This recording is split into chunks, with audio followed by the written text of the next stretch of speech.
नमस्कार दोस्तों, आप सभी का फिर से स्वागत है आपके अपने होम्योपैथिक यूट्यूब चैनल पे। दोस्तों, आप सभी को सबसे पहले दिवाली की बहुत बहुत शुभकामनाएं। मैं आशा करता हूँ कि आप सभी की दिवाली बहुत अच्छी गई होंगी। आप सभी स्वस्थ रहे होंगे, मस्त रहे होंगे और दीपावली बहुत अच्छी तरह से आपने मनाई होगी। चलिए दोस्तों, हम हमारी श्रृंखला को आगे बढ़ाते हैं। हम बात कर रहे थे बैच फ्लावर मेडिसिन की। हमने इंट्रोडक्टरी 2 लेक्चर्स दिए। आज बात करेंगे पहले बैच फ्लावर मेडिसिन की, जिसके बहुत अच्छे रिजल्ट्स हमें देखने को मिलते हैं। दोस्तों, इस दवा का नाम है एग्रीमनी। बहुत ही अच्छी दवा है। बहुत अच्छे रिजल्ट्स हमें पेशेंट के अंदर यहाँ देखने को मिलते हैं। जैसा कि मैंने आपको इंट्रोडक्टरी लेक्चर्स में ही बताया कि ये जो दवाइयाँ है ये मानसिक रोग के ऊपर काम करती है, मानसिक लक्षणों के ऊपर काम करती है। और मानसिक लक्षणों की वजह से जो भी फिजिकल शारीरिक रोग आपको उत्पन्न हुए हैं उसको भी ये दवाएं दूर करती है। तो डिटेल में जानेंगे इस दवा के बारे में, तो वीडियो अंत तक जरूर देखिएगा। बहुत ही इंटरेस्टिंग सा वीडियो होने वाला है और बहुत से लोग इस मेडिसिन के साथ में रिलेट कर सकेंगे और ये दवा देने के बाद में बहुत फायदा उन लोगों को होने वाला है। तो चलिए बिना किसी देरी के हमारा टॉपिक शुरू करते हैं विस्तार से।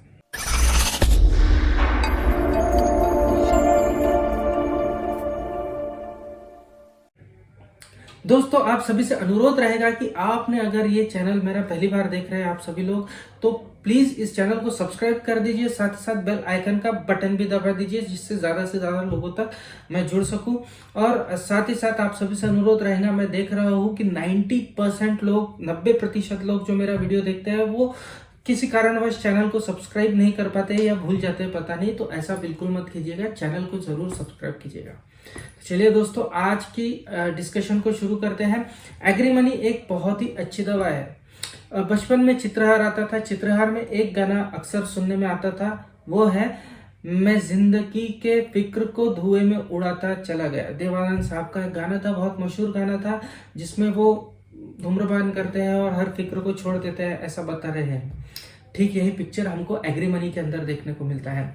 पेशेंट को बहुत ज्यादा मानसिक अवस्था के अंदर दुख होता है, लेकिन वो ऊपर किसी को भी ये जताता नहीं है, किसी के साथ में अपना दुख बयां नहीं करता है, क्योंकि उसको लगता है कि वो किसी और के मन में खेद क्यों उत्पन्न करे ये दुख बता के। तो इस तरह की थिंकिंग हमें एग्रीमनी के पेशेंट की देखने को मिलती है। ये जो भी दुख इन्हें होता है ये मन के मन में ही रखते हैं, कभी भी बाहर एक्सप्रेस नहीं करते हैं, बाहर नॉर्मल बिहेव करते हैं, हमेशा हंसी मजाक में इनकी जिंदगी रहती है। बहुत ही ज्यादा जॉली किस्म के लोग हमें ये देखने को मिलते हैं, बहुत ज्यादा हंसी मजाक करते हैं। अगर किसी को इनके बारे में डिटेल में नहीं पता है तो कोई भी इन ऐसे व्यक्ति को देख के ये सोचेगा कि कितना अच्छा जीवन है, इसको किसी तरह के कोई दुख नहीं है, किसी तरह की कोई परेशानी नहीं है और कितना अच्छे से हंसी खुशी इसका जीवन व्यतीत हो रहा है। लेकिन उस व्यक्ति को खुद को ही पता होता है कि उसके अंदर उसने दुख छुपा के रखा है और वो ऊपर बयां नहीं कर रहा है। यही सब चीज हमको एग्रीमनी के अंदर देखने को मिलती है। एग्रीमनी के साथ में एक और दिक्कत यह है कि एग्रीमनी के पेशेंट को कई बार हम सजेस्ट करते हैं, कोई तकलीफ हुई, चाहे शारीरिक तकलीफ ही क्यों ना हो, बुखार ही क्यों ना हो, उसको अगर हम कहेंगे कि भाई तुझे बुखार है, चल डॉक्टर को दिखाते हैं, जल्दी तेरी तकलीफ ठीक हो जाएंगी, तो वो कभी भी डॉक्टर के पास जाने का इच्छुक नहीं होता, वो कभी भी डॉक्टर के पास जाने के लिए तैयार नहीं होगा। और यदि गया डॉक्टर के पास तो भी वो यही कहेगा कि डॉक्टर साहब मुझे कोई तकलीफ नहीं है, ये लोग जबरदस्ती मुझे यहाँ लेके आए हैं। तो इस तरह के विचार व्यवहार हमें एग्रीमनी के अंदर देखने को मिलता है। साथ ही साथ एग्रीमनी का पेशेंट अकेला रहना पसंद नहीं करता है, क्योंकि जब भी वो अकेला होता है उसको उसके दुख वाले विचार ज्यादा घेर लेते हैं और वो उदास सा हो जाता है। ऐसे में वो हमेशा कंपनी देखता है। आसपास में 2-4 दोस्त उसके हमेशा उसको चाहिए होते हैं, जिनके साथ में वो हंसी खुशी दिन व्यतीत कर लेता है। तो इस तरह के पिक्चर हमें एग्रीमनी के अंदर देखने को मिलता है। दुख के मारे दिन तो उनका आसानी से कट जाता है, कभी काम में, कभी दोस्तों के साथ हंसी मजाक में दिन तो कट जाता है, लेकिन रात काटना इन पेशेंट्स के लिए बहुत मुश्किल हो जाता है। और ऐसे में कई बार ये शराब की लत से ग्रसित हो जाते हैं, शराब पीना शुरू कर देते हैं, नींद की गोलियां खाते हैं, शराब पीते हैं, और जितनी देर इनके नशे में होते हैं उतनी देर उनकी नींद होती है, इसके अलावा वो सो नहीं पाते। तो ये सभी पिक्चर, ये सभी लक्षण हमें एग्रीमनी के पेशेंट के अंदर बखूबी देखने को मिलते हैं। तो शराब लेने की वजह से, नींद की गोली लेने की वजह से नींद आ जा रही है या सो तो जा रहा है, लेकिन जो मन में उनका दुख है वो कभी कम नहीं होगा। ये दुख एग्री मनी से कम होता है। एग्री मनी अगर ऐसे व्यक्ति को हम दे देते हैं तो उनके जो मानसिक दुख है वो तो कम होता ही होता है, लेकिन अगर कोई शारीरिक व्याधि इसकी वजह से उत्पन्न हुई है तो वो भी इस वजह से हमें खत्म होती हुई देखने को मिलती है। इतनी अच्छी तरह से ये दवा काम करती है। अब ये पेशेंट को हम कैसे पहचाने? बहुत सी बार पेशेंट खुद होके नहीं बताता है। कई बार पेशेंट अभी हाल फिलहाल में ही एक पेशेंट आया था, तो उसको बड़ी मुश्किल से उसके दोस्त ने लाया था क्लिनिक में और बता रहा था कि डॉक्टर साहब इसको ये तकलीफ है, वो तकलीफ है। पेशेंट को पूछता था, पेशेंट बोल रहा था मुझे कोई तकलीफ नहीं है, इन लोगों ने मुझे जबरदस्ती लेके आया।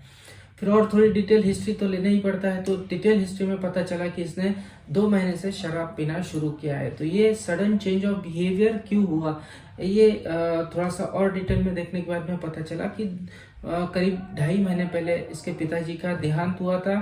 पिताजी के देहांत होने की वजह से ये व्यक्ति दुखी हो गया था और वो भुला नहीं पा रहा था। उसका उसके पिता के साथ में बहुत अच्छा बॉन्डिंग था और ऐसे में फिर इसने शराब की लत शुरू हो गई और उसके बाद से उसको शारीरिक तकलीफें, बहुत सी तकलीफें थी, वो भी शुरू हो गई। तो ये जैसे ही हिस्ट्री मिली वैसे ही क्लिक हो गया कि ये एग्री मनी का पेशेंट है। उसको पूछ रहा था तो वो बोल रहा था कि मुझे कोई तकलीफ नहीं है, इन लोगों ने लाया है इसलिए मैं आया हूँ।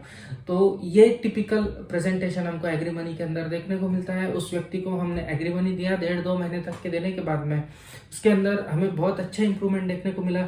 इनफैक्ट उसका शराब पीना बंद हो गया और शारीरिक जो भी तकलीफें थी वो भी खत्म हो गई। तो इतने अच्छे रिजल्ट्स हमें एग्री मनी के अंदर देखने को मिलते हैं।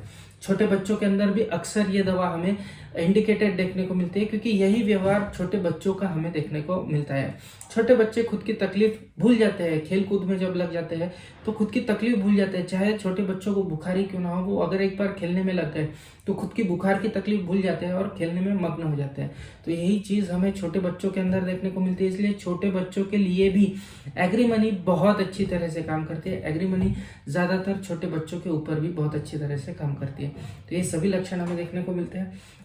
छोटा बच्चा अगर कोई है जिसको बहुत ज़्यादा तकलीफ है, चाहे वो पेट का दर्द हो, चाहे अपेंडिक्स की दर्द हो, चाहे किडनी स्टोन हो, चाहे अस्थमा हो, कोई भी तकलीफ अगर हो और वो खुद होके नहीं बता रहा है, सहन कर रहा है और हंस खेल के खेल खेल में अपना दिन व्यतीत कर रहा है, तो ऐसे छोटे बच्चों के अंदर ये दवा बखूबी काम करती है। ये हमें ध्यान रखना होगा, क्योंकि काफ़ी बच्चे हमें ऐसे इस कैटेगरी के देखने को मिलते हैं जो झगड़ालू नहीं होते हैं।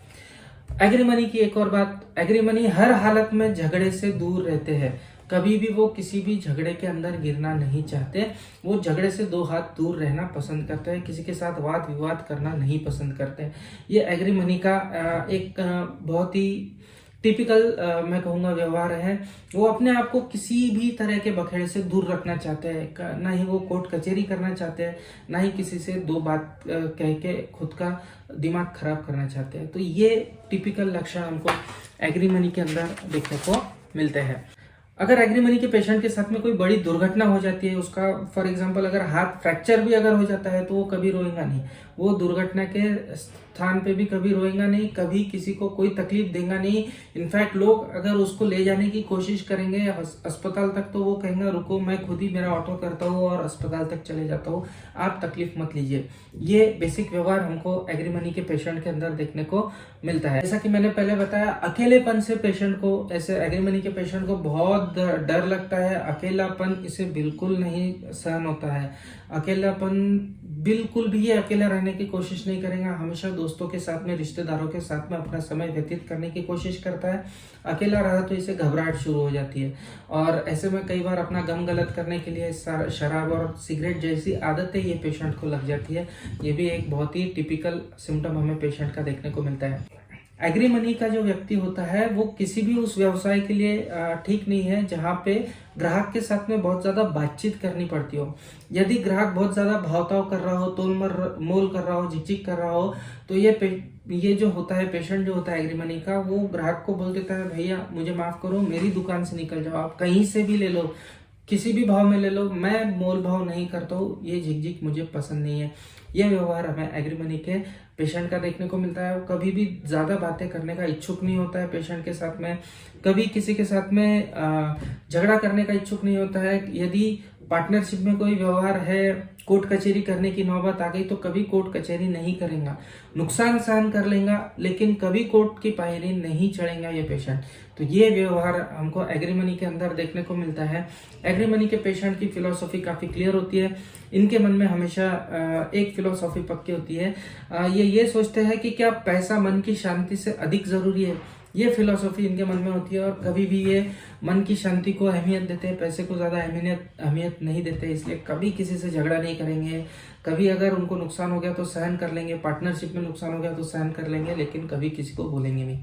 तो ये व्यवहार हमको एग्रीमनी के अंदर देखने को मिलता है।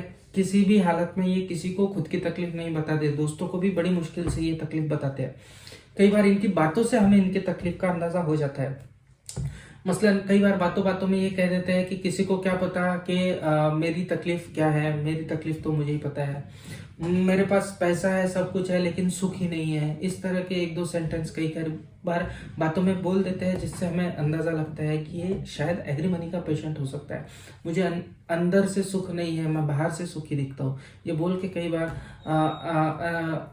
अचानक से कई बार इस तरह के सेंटेंसेस पेशेंट बोल देता है और इस पे से हमें अंदाजा लग जाता है। तो ये सभी चीजें हमें एग्रीमनी के अंदर देखने को मिलता है। वो खुद के ऊपर आए हुई हर मुसीबत को हंस के टाल देने की कोशिश करता है। उस बच्चे की तरह ही इसका व्यवहार होता है। वो हर एक मनुष्य के अंदर आशावाद देखता है, सुलहपूर्ण उसका व्यवहार होता है और हमेशा निश्चिंत रहने की इसका स्वभाव होता है और यही इसका घण है, यानी यही इसकी स्ट्रॉन्ग पॉइंट्स है। तो ये सभी लक्षण हमको इस पेशेंट के अंदर देखने को मिलते हैं। तो अगर ऐसा पेशेंट हमें देखने को मिलता है तो उसको हमें एग्रीमनी देना चाहिए। अगर इस मेंटल्स के ऊपर हमने एग्रीमनी दिया, साथ में आप कोई कॉन्स्टिट्यूशनल मेडिसिन भी दे सकते हो, होम्योपैथी, और नहीं भी देते हैं तो सिर्फ मेंटल्स के ऊपर अगर हमने एग्रीमनी दे दिया तो एग्रीमनी से ही उसके मेंटल सिम्टम्स के अंदर, उसके ये मानसिक लक्षणों के अंदर, उसके जो मन के अंदर दुख है उसके अंदर भी आराम होता हुआ देखने को मिलता है। साथ ही साथ उसके शारीरिक लक्षणों के अंदर भी हमें ड्रामेटिक इंप्रूवमेंट देखने को मिलती है।